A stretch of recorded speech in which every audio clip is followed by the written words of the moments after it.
Salve amantes de la historia. Hoy os damos la bienvenida en un nuevo formato de la comunidad en el cual os hablaremos un poco, haremos un poco de conversación. Hablaremos sobre diferentes temas que un poco afectan nuestro hobby diario que es la historia. Y eso, ni más ni menos, se hará primero en la compañía de mi compañero Sergio. Bienvenido, que ya lo podéis ver. Salve, salve Arnau, ¿qué tal? Bien, bien, me ha encantado, como siempre. Espero para empezar que no os asusten nuestras caras, ¿vale? Pero en principio ya las visteis el otro día, pero Sí. yo creo que también es un formato que nos da un poco más de proximidad, que al ponernos un poco de caras, pues yo creo que también está bien, ¿no? Supongo, si te parece bien. Si no, el próximo lo hacemos con máscara. Si no, si a la gente no le Así gusta, queda más somos anónimos, muy ¿no? feos o algo, pues nos ponemos una máscara de lo que sea, de Spiderman o de Batman, de superhéroes, que también están muy, muy de moda, ¿no? Pero sí que es verdad que este nuevo formato, pues, bueno, puede ayudar también a hacer la conversación un poco más amena. Así también nos ven a ti y a mí conversar y eso, pues, que no, pues, visualmente, pues, entra más por la vista, ¿no? Sí, sí. Pues bien, vamos a entrar un poco en materia. Lo que haremos principalmente, no está claro exactamente el objetivo de este formato. Lo que sí que está claro es que vamos a hablar un poco de cosas más mundanas, si lo queréis ver así. Es decir, quizá discutiremos sobre películas, series, libros, novelas históricas, siempre Mm. relacionado con la historia en general, y al cual le daremos un poco nuestro punto de vista y valoraremos, daremos nuestra puntuación incluso, que ya veréis que hemos decidido un formato bastante curioso de puntuación, que ya os lo dejaremos para el final. Como siempre, somos un poco crueles y os dejamos casi casi yo diría lo más divertido para el final, pero no os preocupéis, que el viaje será entretenido. Así que nada, como siempre decimos, no podemos faltar a la tradición, calzaos la escáliga y acompañadnos. Pues bien, yo creo que podrías empezar a ponernos un poco al día. ¿De qué vamos a hablar, compañero? Bueno, primero vamos a decirles a los seguidores, a nuestros oyentes, a nuestros observadores, porque nos están viendo ahora, cómo se va a llamar esta nueva sección, ¿no? Ah, Porque pienso es que es verdad, qué memoria importante, que la esto, mía. esto Sí, te lo sí. has saltado, Arnau. Entonces, hemos pensado, después de un debate largo e intenso, ¿no? En el cual, pues, el Kenturio siempre manda, ¿no? Que es el que tiene Nah, en eso no, en la, eso la no. autoridad. Bueno, esto es una democracia, ¿no? Esto es un programa democrático, entonces hemos pensado que pondremos por título a esta nueva sección Conversaciones con historia, ¿no? Hemos Ah, dicho sí, al final, mismo, sí. Conversaciones con historia. ¿Por qué? Porque nos podréis ver cómo nosotros charlamos y además, pues lo haremos sobre historia, como ha dicho bien Arnau. Entonces, para inaugurar la sección de hoy, o esta nueva sección con la entrega de hoy, hemos pensado en hablaros sobre una película. Una película que espero que hayáis visto porque así más o menos podréis saber si lo que decimos pues, se ajusta un poco a vuestro criterio o a vuestra observación, porque vamos a fijarnos en los detalles y vamos a hablar obviamente de una película de romanos, porque por eso hemos dicho que os calcéis la Scaligae antes de Claro, empezar, claro. ¿no? Como es costumbre, siempre que hablamos de Roma, pues nos calzamos la Scaligae, ¿no? Y no va a ser Gladiator, ¿no? ¿Verdad? Para variar, para variar. Bueno, ya está quemada, ¿no? La crítica de Gladiator y todo el mundo sabe lo que sucede, las pifias de Gladiator y todas esas historias. Nosotros vamos a ir un poco más allá y os vamos a hablar de otro gran clásico del cine peplum de los años 50-60 que se Ujú. reeditó en el año 2016 con una nueva versión que, bueno, que vamos a desgranarla un poquito desde esta entrega. No es ni más ni menos que Ben-Hur. Ben-Hur, la edición del La 2016, nueva. no la de Charlton Heston, ¿eh? O sea que cuando quieras, Arnau, si quieres, pues entramos en materia. Vamos a empezar a hablaros Adelante. un poquito sobre los aspectos negativos o sobre esas pifias o esas cosas que no se ajustan a criterio histórico y luego al final, pues, nombraremos las positivas, que son menos que las negativas, por Pero hay. desgracia, pero las hay. A Entonces, verlas hay las que si dicen. quieres empezar tú mismo, Arnau, con el primer... Sí, sí. Lo que haremos básicamente será un poco ir. Eso está bien, un poco si os habéis visto la película, bien. Y si no, pues podéis pausar el audio o el vídeo que estéis escuchando, le echáis Bueno, un ojo y entonces lo escucháis. Porque, a ver, se puede escuchar perfectamente sin. Pero también vamos siguiendo un poco el recorrido de la película. Entonces vamos comentando un poco las cosas que hemos visto. Y claro, en el vídeo, por ejemplo, pues por cuestiones de copyright o lo que sea, no vamos a poder ir poniendo todas las imágenes, fragmentos de vídeo o lo que sea, porque nos capan el canal. Así eso es. que, así que básicamente os animamos a que tengáis un poco la película en mente. Y si la habéis visto, pues siempre está bien reciclarlo un poco. Y también ya veréis que un poco también para reírse un poco siempre va bien, ¿no? Volver a ver estos clásicos de plástico. Pues bien, empezaremos un poco quizá en la escena en la que se abre un poco la narración y es en la que se muestra, por ejemplo, un circo, ¿no? Un circo enorme, excavado en piedra, en la piedra, vaya, en la roca de Sí, la sí. montaña y además que está, bueno, es que ríe tú del circo máximo, eso es, bueno, puedes hacer ahí las 24 horas de Le Mans, pero con cuádricas seguido. Y claro, a ver, hay que plantearse un poco dónde estamos y cuándo estamos, porque al principio ya te pone 33 después de Cristo, o algo así, no me acuerdo. Sí, sí, Y sí. te pone la fecha, entonces, en el 33 después de Cristo no había pasado, es que no había pasado ni Tito por Judea, es decir, eso no era ni provincia, prácticamente no era ni provincia romana, apenas Augusto había puesto un poco de orden por ahí y después había venido Tiberio. Así que, bueno, hay que tener en cuenta que ahí la arqueología y el sentido común nos dice que no había ningún teatro, perdón, ni teatro tampoco, pero ningún circo, y aún menos un circo excavado en piedra, construido, exento de piedra y mármol también. Es decir, no puede ser, porque primero que el pueblo judío en ese momento, ni ahora, ni nunca ha tenido esa tradición de los carros, y si eso, podría haber una tradición griega de los tiempos de la helenización, un poco de la zona, con los reinos sucesores de Alejandro, pero sería un estadio, un estadio igual que cualquier estadio griego, que al final no estaban Para construidos, cursas, eran pistas de tierra.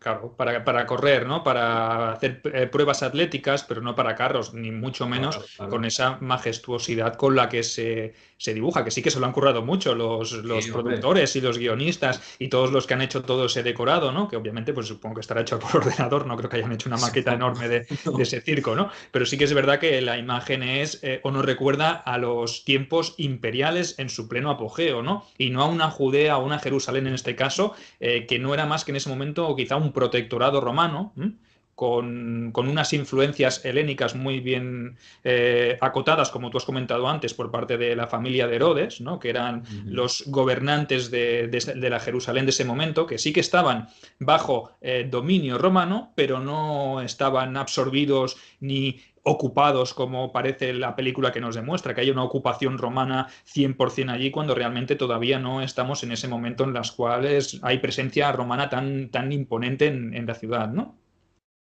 Sí, además, por ejemplo, siguiendo un poco en esa imagen inicial del circo, vemos el clasicarro, si me permitís un poco la vulgaridad, de las estatuas impolutas blancas como fueron salidas, como salieron del estudio del escultor Fidias el tercero. Es decir, están sin pintar. Está absolutamente todo sin pintar. Dices, a ver. Craso error. Claro, es que las estatuas del mundo clásico, es que a veces la gente, en general, no digo en particular, pero la gente no entiende que el mundo clásico era un mundo de colores, colores Eso es. por todas partes, todo eran colores, todo estaba pintado, los templos, las estatuas, las casas, había pinturas por todas partes, frescos en las paredes. Había grafitis por las calles, estaba todo, las túnicas, todo eran de colores, colores como más vivos mejor. Es decir, no es un poco esa naturaleza fría y sin personalidad que nos muestran los museos hoy en día. A ver, es normal, la pintura estaba hecha normalmente de pigmentos naturales o minerales Claro. y claro, a ver, algunos eran orgánicos y se fueron, otros con la erosión o lo que sea. Vale, pero no como han quedado ahora, es como estaban anteriormente. Y eso es algo que creo que hay que corregir en general, en la cultura general. Ahora, claro. Quizá, esto me lo he encontrado a veces cuando he hecho un poco comentarios con la gente o lo que sea, pues me han dicho, oye, es que claro, es que a mí me parece muy hortera, muy raro que estén pintadas. Y digo, bueno, ya es lo que hay, pero también Ah, es la no es, realidad. no es cuestión de ser hortera o no, es cuestión de que hay que reproducir la antigüedad Claro. clásica como lo era, ¿no? Y ahí tienes razón, obviamente, con el paso del tiempo, pues todo se deteriora, las pinturas acaban desapareciendo, pero, joder, fijaros en los frescos que hay en las casas de Pompeya o en los interiores de los palacios Efectivamente. de Creta, ¿no? Que nos vamos a 13 siglos antes de Cristo y aún se conservan frescos que han quedado intactos, pese que algunos de ellos se hayan tenido que reproducir, pero incluso los que los han reproducido han intentado mantener esa esencia policromática de las escenas que se presentan, ¿no?, en estos frescos. Entonces, para nosotros también, el que las estatuas no estén pintadas, pues obviamente es un error muy grande que se tendría que tener en cuenta. Sí, de hecho, moviéndonos un poco, ¿qué te parece si nos cuentas un poco la escena donde a Ben-Hur está en una carrera primero y después tiene un accidente? Pero esto ya pasamos al final, ¿quieres decir? No, no, no, O es al no, principio? Ah, posteriormente. vale, Sí, vale, sí, vale. sí, la carrera Sí. de Esa caballos. carrera que hace con Mesal De al caballos. principio de caballos cuando son jovencitos, que son iguales que cuando son mayores. Exactamente Realmente igual. no evoluciona el personaje, ¿no? No se ve que sea un Claro. niño y luego sea otra persona que haya evolucionado, ¿no? Sino que son los mismos personajes que representa que están en ese año 33 cuando ellos son jovencitos, ¿no? Entonces hacen una carrera de caballos y a ver quién llega primero y entonces Ben-Hur pues tiene un accidente. Nos hacemos más spoilers. Pero ¿qué pasa en esos caballos?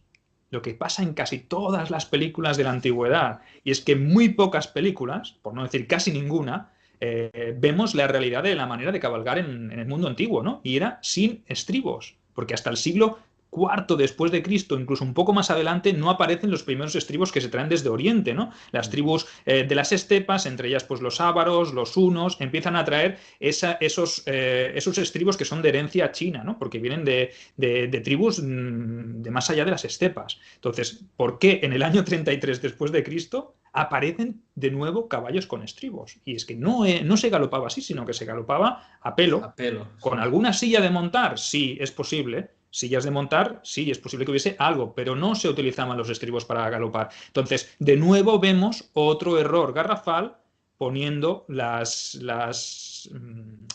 los jinetes que llevan los estribos normales en sus caballos. Obviamente, para ellos debe ser difícil hacerlo sin esos estribos, pero para eso están los especialistas, ¿no? Para que Claro, se dobles de hagan, acción un poco, ¿no? claro, correcto, que se hagan cargo de estas escenas que pueden parecer a priori más arriesgadas. Entonces, para nosotros hemos creído importante y vital el hecho de incluir este pequeño detalle. Hasta el siglo IV después de Cristo no empiezan a aparecer los estribos y no los adopta Roma directamente, sino que los traen los pueblos germanos o algunos pueblos bárbaros. Y ellos con el Claro. tiempo pues lo acabarán adoptando porque se ve que es claramente una facilidad para poder ir a caballo. Simplemente era esto. Bueno, y también el tema de la vestimenta, por ejemplo, que vamos viendo a lo largo de esta escena y la siguiente cuando bueno, se pone malo y se rompe todo el cuerpo. Entonces podemos ir viendo que a lo largo de toda la película eso es algo que podríamos estar comentando, bueno, siguiendo cada maldita escena de la película, pero ya lo zanjamos ahora y ya está. Pero a ver, hay que mirarse un poco cómo están vestidos, porque parece que vayan todos en pijama, ¿no? Esas ropas un poco más largas que nos llegan casi, yo que sé, a media pierna, pues dices, Sí. vale, llevan una camiseta como de manga larga que llega un poco más abajo de la cintura y después unos pantalones. Y dices, pero esta gente, o sea, no se ha mirado ni siquiera. Es que hay pinturas, hay esculturas, hay frescos que nos hablan un poco de cómo iban vestidos, y más en Judea. En Judea tampoco es que necesitaran demasiado el ir con Ah, pantalones, ni bracae, ni nada, porque se morían de calor. hombre, A ver, no claro. siempre, porque el clima es como es, pero tampoco hay para tanto. Además de que no hay prueba alguna de que fueran vestidos así. Eso, tal y como van vestidos, te los puedes encontrar por la calle y lo mirarías un poco raro, pero tampoco demasiado. Porque ya está, se pone el cinturón, esa camiseta un poco más larga y unos pantalones. Un Y poco, un así poco también, vestimenta del siglo XX, ¿no? Casi, porque es que lo que más llama la prácticamente. atención no es solo los hombres, sino que las mujeres también, porque hay una escena en la que sale Ben-Hur cabalgando con su esposa a caballo, Esas y otras, sí. va la mujer vestida con unos pantalones y con una ropa de lino muy bonita, muy preciosa, pantalones largos, camiseta de manga corta también, y parece que vaya, vamos, que sea una moda de pleno siglo XXI. Entonces, a partir Sí, de aquí, estos detalles para nosotros, hombre, se tienen que cuidar un poquito más sabiendo cómo se vestía en ese momento y en la zona en la que se está vistiendo, porque los bracae eran poco populares en ese momento y mucho menos en Judea, porque si te vas a Germania o Britania o a la Galia al norte, pues a lo mejor se puede comprender que la gente pues use unos pantalones o unos bracae que pueden ser lo más similar a los pantalones, pero aquí en Judea, en este momento, es que... no, no, no vale la pena. Además, además de esta mujer que parece que haya ido de vacaciones a Mykonos, porque con tanto blanco y tanta blusilla y tanto lino, es que parece salir de Mamma Mía, eso te lo digo en serio. Pero además hay otras mujeres que sí que, y eso hay que remarcarlo como algo quizá más positivo para ir poniendo alguna cosilla, para que eso no sea una sacada de bilis, ¿no? Claro. Eh, hay que decir que, por ejemplo, llevan peinados que son bastante correctos y que los hemos visto como miembros de Barquinories, sabemos cómo se hacen peinados bien y históricos. Y se puede ver en esculturas de sobre todo de las grandes emperatrices, que habría que ver si ese peinado es de la época o no, pero eso ya Claro. sería un poco, Tampoco vamos a ser sí, tan rizar el rizo, meticulosos, ¿no? ¿no? Claro, pero después hay esto también que se ve en muchas partes, hasta en fiestas de disfraces, que a ver, tampoco vas a buscar ahí corrección, pero hay un problema, al menos, bueno, es una adaptación un poco a la facilidad, y es que muchas mujeres, cuando, sobre todo en ese caso es mujeres, que dicen, oye, me voy a disfrazar de griega o de romana, pues van al armario, cogen un vestido largo que tengan muy bonito, muy blanco, lo que sea, con tirantes y ya está. Y eso al final cuela como... Y entonces en la película podemos ver varios modelitos de vestido femenino que sí, son bonitos y todo lo que quieras, pero que si tú ves después estatuas, vas por ejemplo, al Lara Pacis de Augusto, que ya es de esa época más o menos, poco posterior, o vas a frescos de pinturas de Pompeya, lo que sea, y ves la ropa que llevan, no tiene nada que ver. Y a ver, no sé si lo hacen porque quizá es más atractivo para el público en general o lo que sea, si da un poco más de similitud, pero yo creo que, al menos no sé si soy yo que soy un poco rarito, pero yo creo que los vestidos romanos ya de por sí ya son bonitos, ya en general, las túnicas, las palas femeninas, en general, ya está muy bien, no sé por qué hay la necesidad de ponerlo tan diferente, tan Y adaptado a la eso, realidad. y eso que todavía no hemos llegado a los legionarios romanos, ¿eh? Uf. Ay, Estamos si hablando de la ahora, ropa claro, civil. si ahora ya llevamos, que lo estoy viendo, llevamos 18 minutos, imagínate lo que tardaremos en hablar de los legionarios. Pues Es vamos decir, avanzando sí, entonces. vamos Vamos avanzando un poco. avanzando. Y por ejemplo, también nos podemos comentar que hay un momento en el que el Mesala, cuando Ben-Hur está herido, Mesala le reza a una diosa madre, ¿no? Una especie de diosa madre que dice, nosotros podemos pensar que sea una Magna Mater, ¿no? O algo así. ¿A qué divinidad exactamente hace referencia? ¿Es alguna del panteón romano? ¿O es una divinidad judía cuando los judíos ya sabemos que no eran politeístas, ni mucho menos, En sino que tenían un absoluto. único Dios? Sí. Entonces, ¿a quién demonios está rezando Mesala y la llama diosa madre? Porque eso parece más un culto quizá ibérico o estas culturas quizá más celtas que sí tenían una adoración a una madre, ¿no? A una Gea, a una madre tierra o a una madre, una divinidad femenina que era la madre de todos los dioses. Pero bueno, esto nos queda como un poco así Hay que colgando, ¿no? ver. Sí, porque realmente la escultura que ponen, además, puede ser más tosca o menos, pero al menos a mí me recordó a las Venus prehistóricas esas, de que son así como de madera, un poco una figura femenina y ya está. Es poco romano Pues, eso, ¿no? Es poco claro, romano. Nos sí, llama un poco la habría que atención. ver, habría que ver. Además, por ejemplo, me sala también es el hecho, ¿no? De que sea un romano, además un romano que aparentemente no sé si patricio, pero al menos Sí, de clase bastante procede de buena alta, familia, sí. claro. Sí, sí, ¿Qué sí. hace un chaval así, adoptado por una familia judía?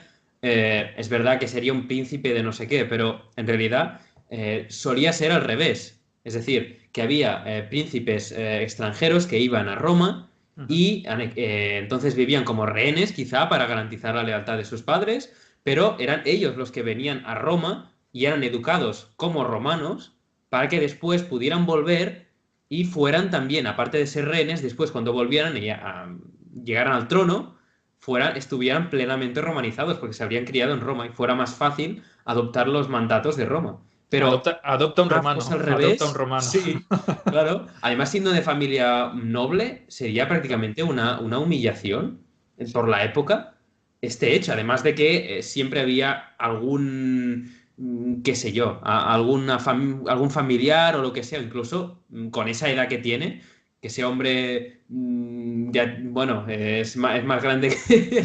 Madre mía, es adulto Ya tiene edad de servir en las bastante. legiones, ¿eh? O sea que no tiene por qué estar aquí como rehén, el rehén, aparte de una Claro. familia caída en desgracia, porque ya lo dice él también, ¿no? Que su familia, su abuelo, pues luchó en contra de César o algo así, ¿no? Entonces hace como una pequeña alusión a que es un defenestrado de la sociedad romana. Y está aquí, ¿pero qué? Como, podríamos decir, como acogido por piedad por una familia noble judía. Pues, hombre, yo que sé, que le adopte una familia de baja alcurnia, pues aún, pero una familia noble que gana adoptando a un romano defenestrado.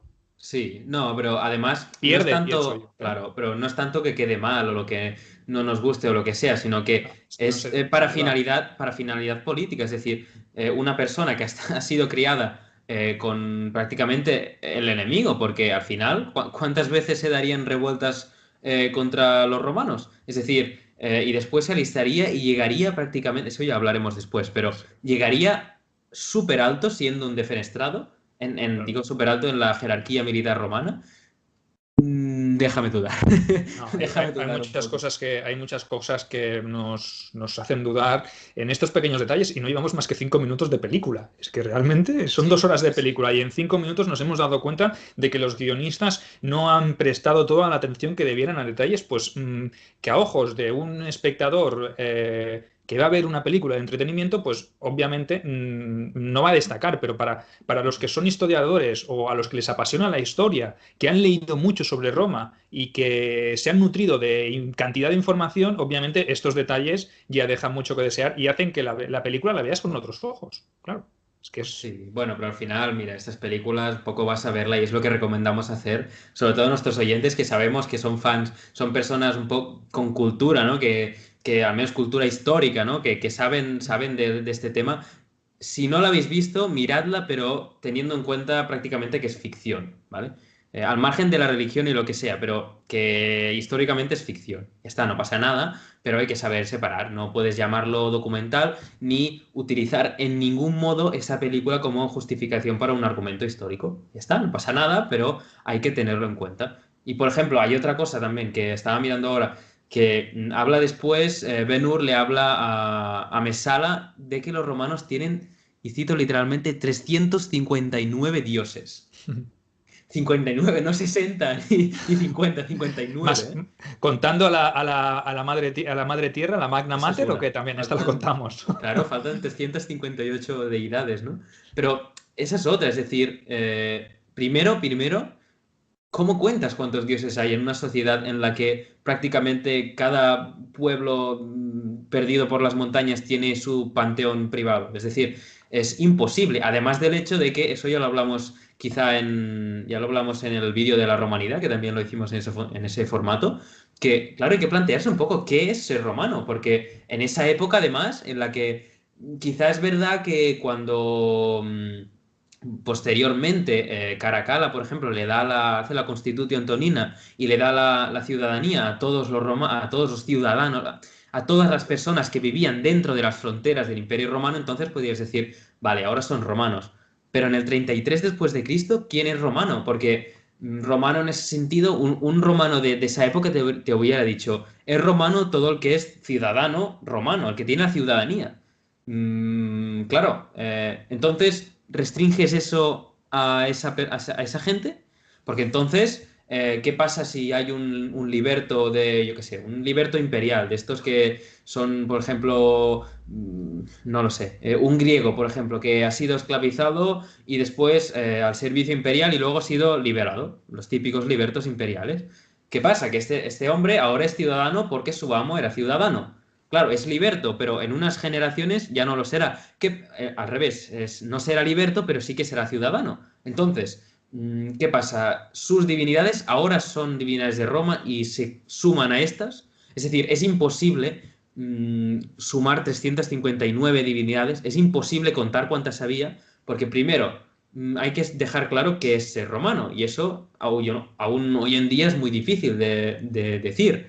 Pero es que además hay que dejar claro que la religión politeísta es una religión sobre todo, sí que hay localmente, por tu cultura local puedes tener de fábrica, para decirlo de alguna manera, puedes tener unos dioses, pero es que después tú personalmente puedes escoger cuál es tu favorito, incluso pasarte a otro. Los romanos lo hacían muchísimo esto, de yo que sé, ahora ha llegado el culto a Isis, pues venga, culto a Isis. Ahora ha llegado Mitra, pues venga, culto a Mitra. O el culto a la Magna Mater, por ejemplo, pues venga, culto a la Magna. Es decir, podían escogerlo. Entonces, en ese sentido, más que una queja, porque ese número es totalmente inventado, pero da un poco la idea a la gente, que eso sí que está bien, da un poco la idea a la gente de que los dioses que se veneraban en esa época, prácticamente había un dios por persona, es decir, era increíble, no se podía ni decir cuántos había, porque es que había demasiados, y no estamos hablando de 359, estamos hablando de miles de dioses en todo el Imperio Romano. Y Así que, aparte, claro.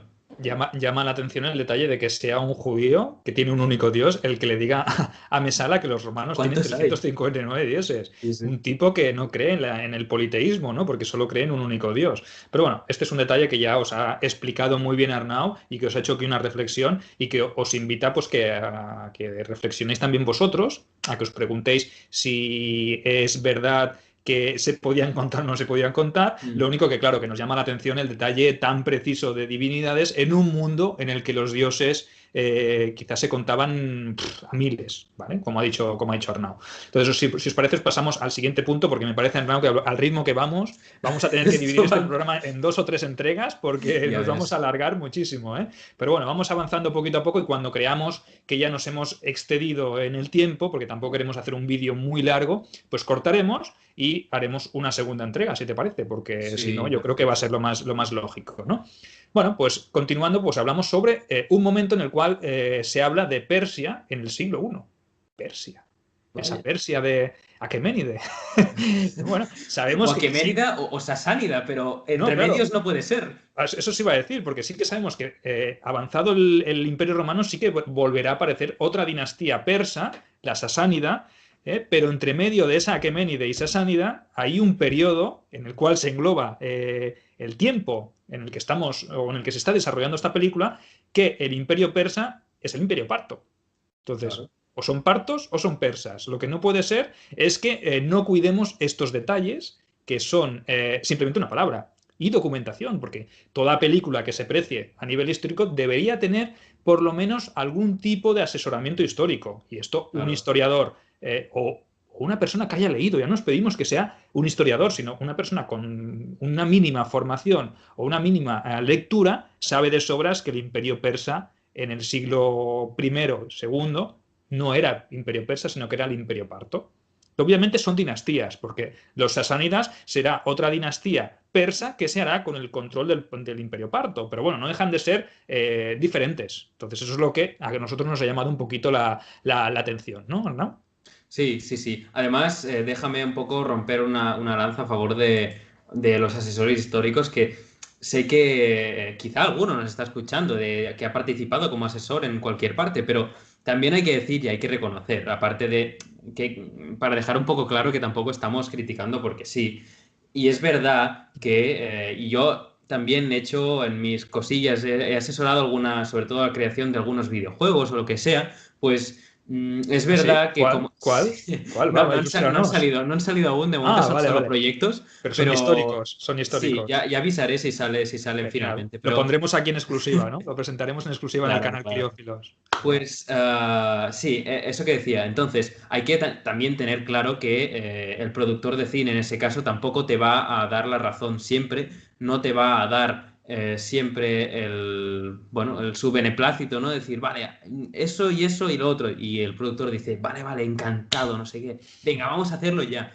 Hay muchas veces que quizá por exigencias del guión o por marketing simplemente, porque quizá poner alguien con quizá unas características étnicas concretas que serían quizá más adecuadas para un personaje en concreto, no venden y ya está. Es decir, muchas veces pasa. Por ejemplo, ahora sin entrar demasiado en el tema, pero por ejemplo, la BBC británica hizo hace un tiempo una película, diría, o una serie o algo así, sobre la Ilíada. Entonces, ¿qué pasa? Que en No esa... digas mucho porque esta también la podemos sumar a la lista y lo podemos comentar aparte. sí, No sí, avances pues demasiado, hago una ya sé por píldora, dónde sí. vas, ya sé por dónde vas más o menos. Claro, ¿qué pasa? Que en la Ilíada su más o menos protagonista, y esto nos lo dice Homero, y si así eso, si hacemos un vídeo así ya lo buscaré bien, que tengo la Ilíada y ya lo buscaré bien, pero nos habla de un joven de piel blanca, ojos claros, Brad Pitt, un cabello rubio y largo Brad Pitt. y rizado, vale. Pero es que entonces en la BBC nos ponen un hombre africano, de origen africano. Claro, de piel negra, cabello, bueno, rapado. Claro, a ver, yo en esa opinión, a ver, yo en absoluto no estoy en contra de los africanos, ni en absoluto. Es decir, hay que dar visibilidad, pero yo soy de la opinión que hay que dar visibilidad dentro de un poco la corrección histórica. Es decir, si tú estás haciendo una película que estás interpretando lo que sea, vale. Pero el problema es que, y eso la BBC lo ha hecho muchísimo últimamente, es hacer el blackwashing, que se dice. Es decir, hay el whitewashing, que es lo más normal, tristemente, pero después hay el blackwashing, que es hacer, hoy en día está de moda hacer que todos los personajes sean de piel negra, los personajes principales, que en teoría son europeos, es decir, y antiguos, que hoy en día hay muchísimos europeos que son de piel negra, y yo que me alegro, pero en la antigüedad no era así. Por ejemplo, hay también algunos, ya no me quiero meter más, pero hay algunos ejemplos también que ponen a Aníbal también de piel negra. Y eso incluso hoy en día, si tú te vas al Magreb, no vas a encontrar gente de piel negra autóctona. Son gente de piel clara y gente que puedes encontrar, gente libia, marroquí, tunecina, que son gente de piel clara. Entonces, hay que... Como mucho en Claro, esa película, quizá en esa serie, en esa producción de la BBC que comentas, la parte de los troyanos quizás sí que podía tener algún rasgo más oscuro, turco, pero no, claro. porque procedían de la zona de Asia, ¿no? Y el imperio o Troya estaba o formaba parte del imperio hitita, ¿no? Entonces, obviamente sí que puede ser que algunos de los participantes en esa guerra, sobre todo en el bando troyano, procediesen de la zona hitita, fuesen de un color de piel más oscuro. Pero obviamente en el bando griego no encaja. Claro, Ni en pero Egipto, porque en Egipto, si te vas para Nubia, quizás sí. Pero ni los faraones egipcios tenían esa tez tan oscura. Entonces, sí que es verdad que son detalles que se tienen que cuidar o que se deberían tener en cuenta, básicamente porque son muy visuales. Son muy visuales claro. y no entran, y eso ya te hace ponerte a la gente en contra, sobre todo la Sí. audiencia, porque no lo acaba de enfocar desde la misma perspectiva y no lo ve claro. Entonces, yo pienso que los guionistas, como tú dices, sí que entendemos que pueden tener las manos atadas en muchos aspectos, pero hay ciertas cosas que no se pueden permitir Claro. y que se tiene que ser un poco más tajante. O si no, pues como hicieron los guionistas o los asesores históricos de Gladiator, ¿no? Que al final no quisieron ni que sus nombres salieran en los créditos, porque realmente se les había cortado y se les había vetado tanto que no se les había permitido hacer, porque lo que buscaban era hacer espectáculo. Pero el espectáculo se puede conseguir con rigor histórico. Si es que una cosa Sí. no quita la otra. Es que hay muchas veces que pasa eso. Ya quizá haremos un vídeo en su momento, pero muchas veces la historia correcta como es muchísimo más emocionante, muchísimo más visual y cinematográfica, si quieres, que realmente lo que nos ponen. Es decir, hay muchísimas cosas que son mucho más peliculeras, si quieres decirlo, más de acción que la misma acción que nos ponen. Pero bueno, eso quizá es otra idea, si os parece, a los oyentes o los suscriptores de YouTube. Si queréis, podemos hacer un vídeo en su momento, un audio, y lo hablamos esto. Es decir, son ideas un poco que da para mucho y quizá pues también nos podremos documentar un poco mejor para no ser tan vagos, quizá en dar un poco de vaguedad en nuestros argumentos. Pero bueno, esto quizá ya, si me lo permites, ya hablaremos en otro momento, que creo que diría que el tiempo tampoco nos sobra en Va. este vídeo, Porque Ya, vamos avanzando, porque hemos pasado del Imperio Persa a sí, hablar sobre el color de los protagonistas de la serie de Troya, pero bueno, es un es lo que matiz muy tiene un importante, poco, sí. pero pienso que lo podemos desarrollar con más calma porque este tema se merece también un programa exclusivo o que le dediquemos pues más tiempo y más calma. Entonces, para no salirnos un poquito de la película, porque estamos avanzando, pues ya vamos a ir al meollo de la acción, que es cuando empieza pues esa separación entre los hermanos, ¿no? Y es que llega un momento que Mesala le dice a Ben-Hur pues que se va a ir de allí.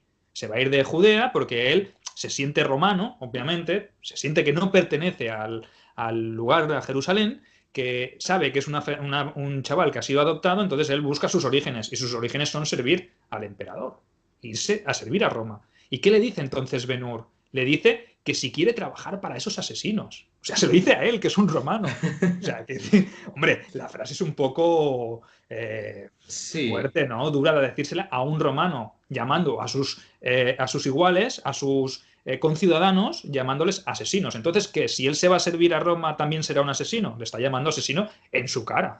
sí, pero además, no solo eso, sino que sí que es verdad, evidentemente, que eso ya quizá podría ser más de un poco que se podría sentir ofendido el personaje. Pero es que además es algo también que yo veo un poco por dónde va esa afirmación. Es decir, hoy en día, en tanto que está quizá académicamente de moda, por ejemplo, la ideología poscolonial, lo que sea, esa un poco aversión a los imperios, es decir, una visión que busca un poco el punto de vista del pequeño, ¿no? Del bando perdedor, que eso en principio está bien, porque ya se ha trillado demasiado las fuentes históricas romanas. Ahora bien, tampoco hay que hacer, como yo veo muchas veces en artículos en el mundo académico en general, que es también negar absolutamente todo lo que suena imperial, todo lo que suena romano. Y en ese sentido, esto forma parte un poco de este modo de hablar. Es decir, claro, los romanos son asesinos porque esto y esto y esto, pero dices, vale, pero ¿solo los romanos son los malos? Porque claro, hay que entender que la sociedad antigua en general, desde los inicios de la sedentarización, si quieres verlo así, siempre ha sido violenta, siempre. Y el mundo del siglo I antes, II antes, I después, era un mundo extremadamente violento. Sin ánimo de justificar a los romanos y al imperialismo romano, que aquí cada uno tendrá su opinión.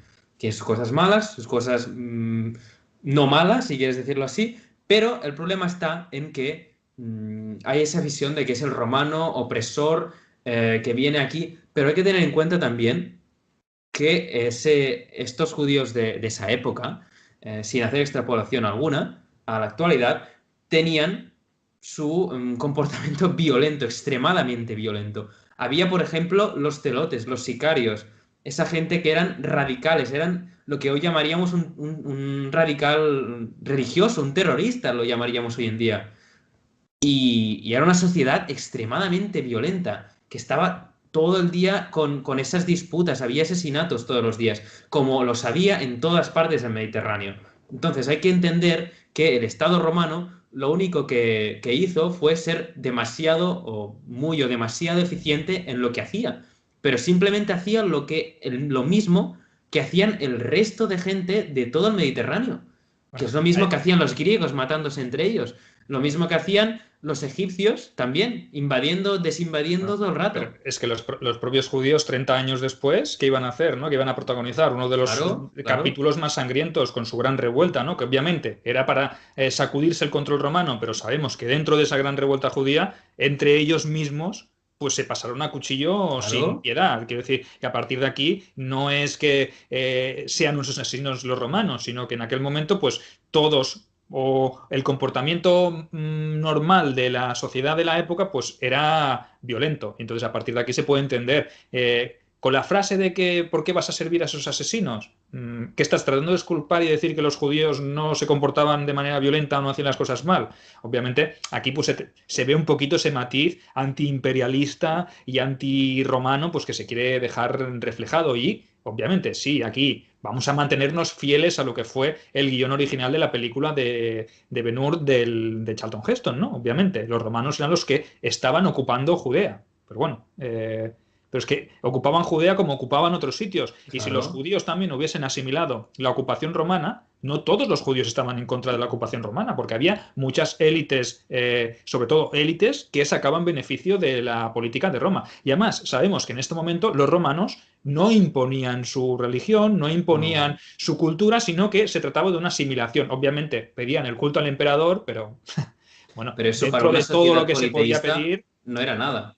Esto, para un politeísta, hacer ver que adoras a un dios, ya está, no pasa nada. Un dios más, no vendrá de aquí. El problema fue, por ejemplo, con los cristianos, que eran monoteístas y por ende no podían unirse a otro dios diferente. Y eso es el problema que les causaba. Y por eso los romanos también no les caían bien los cristianos, pero no porque adorasen un dios en concreto. Da igual, si Mitra es exactamente lo mismo Correcto. que Jesucristo, y da igual, y no les pasaba nada. El problema es que era una religión exclusiva. Y al ser una religión exclusiva, y por tanto no jurar lealtad al emperador, era visto como una muestra de rebeldía, pero más que nada porque ellos mismos admitían que no daban esa autoridad al emperador, pero ya está, eran mal vistos, pero simplemente porque eran vistos como una gente de la cual no se podía fiar porque no se atrevían o no querían ni siquiera jurar al emperador, algo que era completamente normal y que no costaba tanto. Pero bueno, Que no en tenías ese por qué sentido no creerte, hay no, demasiado no tenías tanto. por qué creértelo, ¿no? Si no querías, Claro, que obviamente simplemente haciendo el paripé un poquito, pues ya podías cumplir y, hombre, y no, aunque no aceptases el politeísmo, que los romanos no decían, es que tienes que adorar a los 359 dioses que tenemos. No, no es eso, tampoco es eso, simplemente rendir culto al emperador, que dentro de claro. lo que cabe, pues tampoco es una cosa excesivamente cruel. Aunque claro, eso si te lo haces tuyo, si tienes unos preceptos religiosos muy radicales y muy enraizados, pues obviamente no gusta. Y a los judíos pues no les Sí. gustó eso. Pero además, una cosilla antes de movernos de aquí, hay que tener en cuenta también que se supone, y eso también lo he visto en otras partes de la película, pero ya lo zanjamos aquí, que yo he visto que se nos pone que Ben-Hur es un miembro de una familia aristocrática, un príncipe en teoría, Ujú. pero dices, precisamente la persona más interesada en que los romanos estén por aquí es Ben-Hur, es el príncipe heredero del reino que sea, da igual, porque no nos deja claro quién es. Claro. Y bueno, es príncipe y Yo no pienso que les gusta la gente más que que les pone en el príncipe poder. es un noble, ¿no? Yo pienso que es un noble Claro, aristócrata, porque tampoco nos muestra un reino, ni Jerusalén sea un no, reino, pero ni nada. lo dice príncipe. Sí, Es que le el llama problema es príncipe. que, Pero yo pienso que es uno de las familias esas más acaudaladas que más beneficio, como tú dices, podían sacar de esa relación con Roma. En cambio, no los acepta. Los tolera y los defiende. No, no los defiende, sino que intenta explicar a los demás, sobre todo a los celotes y a la gente esta más radical, que no pueden atentar contra Roma porque Roma es poderosa. Pero eso no quiere decir que la acepte. Claro. claro. Bueno, pues Vamos avanzando, que si no. si te parece, podemos dejarlo por aquí. Sí, ya. Sí, y Tenemos el este punto porque siguiente es un es, buen punto para claro, cortar. claro, es que ahora viene lo bueno, viene la parte que un poco De las pasaremos más rato. legiones. Y claro, pues yo creo que lo podemos dejar por aquí y haremos otra parte en la cual no dejaremos demasiada distancia para que no os olvidéis ni de la película ni de nuestras caras Bellas esculpidas por caras los dioses. Y pintadas. por tanto, claro, claro, y pintadas a un color natural, porque ahora viene pues la parte militar, que es un poco la parte que más nos va a encender, ¿no? Nos va un poco a tocar la fibra. Así que nada, si os parece, lo podemos dejar por aquí. Y nada, nos vemos y nos escuchamos en la próxima entrega de Cliófilos, un paseo por la historia.